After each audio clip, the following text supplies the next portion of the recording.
Good to go. Alright, what's up guys? I'm Bayless, and I'm going to talk to you guys about global etiquette. Global etiquette is described as proper social behavior in learning cultural variations. There are different situations in which to use global etiquette. However, today I will just focus in on using this when making introductions and exchanging business cards.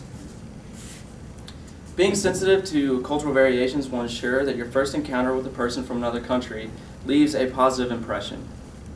And positive impressions are important because people remember those for a very long time. Be aware of different procedures for making introductions that vary from different cultures. First names are used almost immediately by people from the US and England. However, introductions are more formal in other countries. Germans use titles which often indicate the person's profession or educational level, reserving first names for close friends and family members.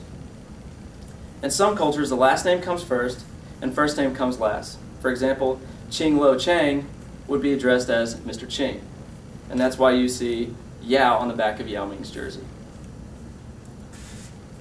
Latin American countries often add their mother's maiden name, so when addressing them, make sure you use their next to last name.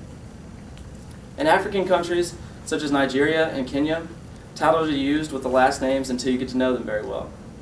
Then they ask you to call them by the first name personally. Because of such widely diverse customs in the use of titles, it is wise to research the customs of the particular culture involved. And introductions are usually accompanied by a handshake, an embrace, or a bow. Handshakes may vary from soft like the British or the firm handshake of the US. A hug or embrace is common in many South American countries, and the bow is common in China and Japan. All business contacts require a business card, so don't leave home or your country without it. Some basic but important information to put on a business card would be rank, title, profession, which are taken very seriously in different countries. Use different degrees that you've earned from different schools, in addition to your company name, foreign headquarters where appropriate, as well as a fax number or an email. And when constructing a business card, you would most likely want to keep it conservative, just a white card with black ink. There are also cultural variations when presenting the card. The practice in the US of glancing at the card and promptly putting it in your pocket is considered rude in countries like Japan. The Japanese examine the card carefully and some comment while accepting it. Use both hands when presenting in Japan or South Korea and position the card so they can read it. An exchange of business cards is expected in all business introductions in Europe.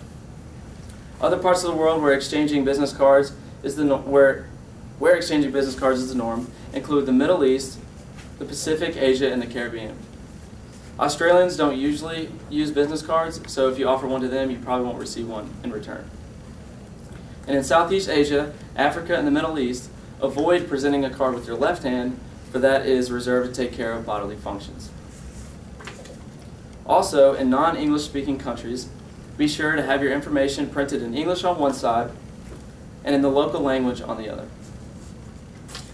So in conclusion, when making introductions and exchanging business cards in a foreign setting, make sure to remember and practice these cultural variations to leave a good impression, have legible contact information, and avoid a very embarrassing moment. Thank you.